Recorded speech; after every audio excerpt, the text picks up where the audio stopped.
Friends, welcome to this amazing session of Ask Me Anything, which I conduct on a regular basis, जहां आपके सवाल मुझे मिलते हैं कमेंट्स के माध्यम से, CFA मेंटरशिप के माध्यम से, जो कमेंट्स में और डिस्क्रिप्शन में दिया हुआ है, और मैं उसको आंसर करता हूं। आज हमारे पास नवनीत जोशी ने पूछा है कि सर मेरा कॉन्ट्स और इकोनॉमिक्स वीक है, बताइए सर कैसे इसको प्रिपेयर करें ताकि मैं CFA एग्जाम कर पाऊँ।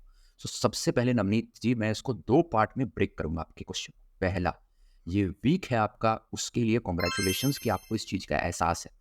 हम लोग बहुत बार क्या करते हैं कि हमारा वीक होता है, हम क्या करते हैं, हम ये सोचते हैं कि चल यार ये वीक है, जो मेरे अच्छे चल रहे हैं ना सेक्शंस, उसमें मैं अच्छा स्कोर कर लूंगा और उसमें इतने नंबर ले आऊंगा कि ऑन एन एवरेज मेरे पेपर में पास मार्क्स आ जाएंगे।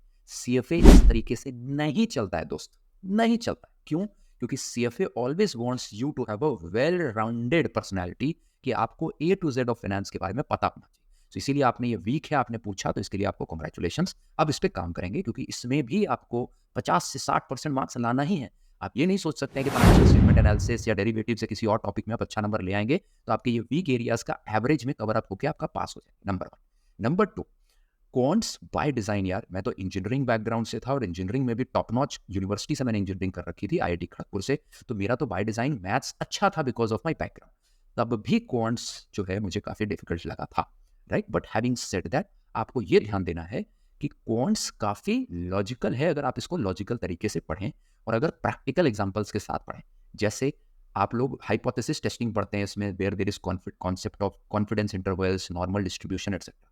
अब ये आइसोलेशन में पढ़ने में बहुत ही थ्योरेटिकल लगता है, बट आप सोच के देखिए, आज पोल का सीजन है, वोटिंग पड़ रही है 2024 के लिए in the time, at the time of making this video, right. कुछ ही टाइम में एग्जिट पोल्स आएंगे। आप देखिए एग्जिट पोल्स में जो जो ये सब लोग एक्सपेक्टेशन लेते हैं कि अच्छा जी बीजेपी को 300 से 350 सीट आएगी, आप देखिए ये जो रेंज बताते हैं ना, वो एक्चुअली में कुछ नहीं है बट कॉन्फिडेंस इंटरवल, राइट।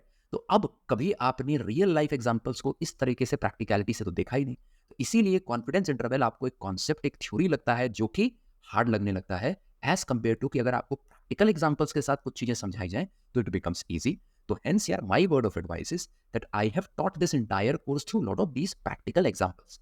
आप प्लीज जरूर लिंक में, हमारे कोर्स का डिस्क्रिप्शन में दिया हुआ है लिंक, उसको आप चेक करिए, वहां काफी सारे डेमो सेशन है, आपको पता लगेगा मैं आपको क्या समझा रहा हूँ। अगर आपको अच्छा लगे तो जरूर यार सब्सक्राइब कर लीजिए, बहुत ही नॉमिनल प्राइस में पूरे लेक्चर सीरीज है, उससे आपकी तैयारी बहुत ही प्रैक्टिकल वे में हो पाएगी ताकि आपको कॉन्सेप्ट्स इजी लगने लगेंगे, वो मेरी गारंटी। नंबर 2, कि यार क्वांटिटेटिव मेथड्स में आपको ज्यादा घबराना नहीं है। रियल एग्जाम में बहुत सारे मैथ्स सॉल्व करने के लिए नहीं आता है, जो लॉजिक है उन पे ही आपको मल्टीपल चॉइस क्वेश्चंस रहेंगे, जहां पर फॉर्मूला एटसेट्रा बहुत कम लगाना पड़ेगा, लॉजिक ज्यादा लगाना पड़ेगा कि अच्छा जी ये मेट्रिक में क्या फ्लॉ होता है, ये मेट्रिक को यहाँ यूज करने में एडवांटेजेस क्या, डिसएडवांटेजेस क्या, चॉइसेस। तो अगर आपके कॉन्सेप्ट अच्छे हैं तो बहुत ज्यादा आपको मैथ्स कम करनी है और आराम से आपका प्रिपरेशन हो जाए, राइट। आपके आंसर्स आपके टिक हो जाए। नंबर 3 यार, क्वांटिटेटिव मेथड्स का एक जो सबसे इंपॉर्टेंट उपाय है, जो आपको थोड़ा ट्रेडिशनल थॉट लगेगी बट यार ये सच्चाई है, कि प्रैक्टिस को तो कुछ कोई बीट ही नहीं कर सकता। तो जरूर बहुत सारा इसमें प्रैक्टिस कीजिए। CFA इंस्टीट्यूट की जो किताब आती है, श्वेजर की जो किताब आती है, मॉक एग्जाम्स की जो किताब आती है, ये सारे जो है आप यूज करिए और ज्यादा से ज्यादा आप क्वांटिटेटिव मेथड्स को प्रैक्टिस करें, राइट। आपने एक और चीज बोली कि आपका इकोनॉमिक्स भी आपको वीक लग रहा है, ये थोड़ा चिंता का विषय है। ये आप प्लीज थोड़ा इंट्रोस्पेक्शन कीजिए अंदर और झांकिए अपने अंदर कि क्यों आपको इकोनॉमिक्स टफ लग रहा है। क्योंकि दोस्तों, मैंने, नवनीत जी, पिछले 5-6 साल में हजारों बच्चे पढ़ाए, राइट। इकोनॉमिक्स सबसे इजी टॉपिक है सारे 10 टॉपिक्स जो CFA लेवल 1 के अंदर है। तो अगर इकोनॉमिक्स आपको हार्ड लग रहा है तो कहीं ना कहीं आपको जो इस हार्ड कॉन्सेप्ट के पीछे का इजी प्रैक्टिकल एग्जाम्पल है वो कहीं ना कहीं मिसिंग है। तो क्या जब आप फिजिकल डेफिसिट पढ़ रहे हैं, तो क्या जब निर्मला सीतारमन ने अपनी लास्ट बजट स्पीच दी थी, क्या आपको वो स्पीच अब समझ में आती है? क्या आप फिजिकल डेफिसिट जो चैप्टर है उसमें जो आप पॉलिसीज और जो टर्म्स पढ़ रहे हैं, क्या आप उसको कोरिलेट कर पा रहे हैं क्या रियल लाइफ एग्जांपल से? अगर नहीं कर पा रहे हैं तो इसका मतलब है थोड़ा आपका अप्रोच गलत जा रहा है यहाँ पर। क्योंकि मैंने अपने अनुभव में कभी नहीं देखा कि मेरे जो स्टूडेंट्स रहे हैं उन्होंने, किसी ने भी बोला हो कि यार जो है मुझे सर इकोनॉमिक्स में डिफिकल्टी आ रही है, क्योंकि ये इतना रियल लाइफ एग्जाम्पल से भरा हुआ है। जैसे आज आप सोचिए, अभी अभी थोड़े दिन पहले, राइट, एक अमेजोन की सेल गई थी, बिग बिलियन डे में सेल होती है, इनमें सबसे ज्यादा सेल होती है। क्यों होती है सेल? क्योंकि हर किसी का प्राइस अमेजोन गिरवाता है, आइदर क्रेडिट कार्ड डिस्काउंट से या सेलर को बोलकर।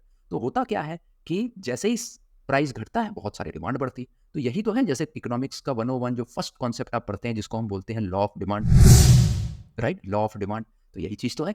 तो इकोनॉमिक्स तो ऐसी चीज है जो बहुत ही रियल टाइम में घटती हुई चीज है, और इसीलिए आपको बहुत ईजिली समझ आना चाहिए। जैसे नॉर्मल डिस्ट्रीब्यूशन जो क्वांटिटेटिव मेथड्स में पढ़ते हैं, या बैलेंस शीट, इनकम स्टेटमेंट्स जो आप फाइनेंशियल स्टेटमेंट एनालिसिस में पढ़ते हैं, वो तो यार टफ है, क्योंकि रोजमर्रा की जिंदगी में आप ये सारी चीजें देखते नहीं हैं। तो पहली बार जब ये पढ़ते हैं तो थोड़ा जमीनी हकीकत से, what is transpiring to you in real life, these theories are poles apart. But when it comes to economics, a lot of concepts which ideally you are learning, whether it is monetary policy mein repo rate, etc., whether it is fiscal policy mein fiscal deficit, etc., these things you are actually seeing in your news and newspapers and articles and blogs. So ideally ये आपको easy होना चाहिए, but अगर आपको ये tough लग रहा है तो कहीं ना कहीं आपका अप्रोच मुझे थोड़ी सी जो है गड़बड़ लग रही है। जरूर आप एक फाइनेंशियल न्यूज़पेपर पढ़ना शुरू करें, जिसमें मॉनेटरी पॉलिसी में आरबीआई क्या बोल रहा है और हमारे फाइनेंस डिपार्टमेंट फिजिकल पॉलिसीज के बारे में रेगुलर बेसिस पे कमेंट्री करते रहते हैं। बहुत सारे एडिटोरियल्स आते हैं इनके ऊपर क्रिटिक करते हुए कि फिजिकल पॉलिसी क्या होनी चाहिए, हमारा डेफिसिट क्या होना चाहिए, एक्सेट्रा एक्सेट्रा। उनको जरूर पढ़िए, ताकि जो प्रैक्टिकल एग्जांपल्स रियल लाइफ में घट रहे हैं उनको आप इन कंसेप्ट के साथ जोड़कर चलेंगे तो आपको ये बहुत टॉपिक ईजी लगेगा। ठीक है, सो आई होप यार this give you a lot of sense as well as people who are watching this video. If you are also in a similar boat like Navneet Joshi, then I hope yeah, my word of advice was helpful for you. In case friends, you also have any queries, any doubt, मैं यहाँ बैठा हूँ। मैं आपको ज़्यादा से ज़्यादा यार अपने अनुभव से आपको रियल लाइफ एग्जांपल्स देकर, इंडस्ट्री की इंटेलिजेंस बताकर आपका डाउट क्लियर करने की कोशिश करूँगा। उसके लिए फ्री CFA मेंटरशिप फॉर्म पहले कमेंट में पिंड है, या डिस्क्रिप्शन में फ्री CFA मेंटरशिप का फॉर्म है, उसमें क्लिक करिए, डिटेल में अपनी क्वेरी डालिए, and I will ensure 100% that in the upcoming videos, this is my commitment to you friends, 100% I will answer your queries.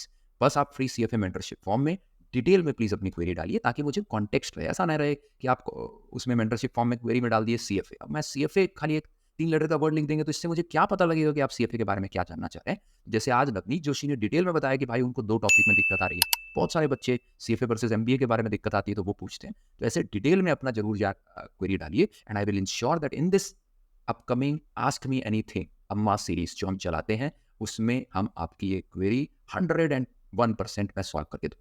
So thank you so much guys for staying with us. If you liked it, do share, comment and like this video so that more aspirants like you can benefit from the advice which we gave in this session. Thank you so much. Bye bye. Take care.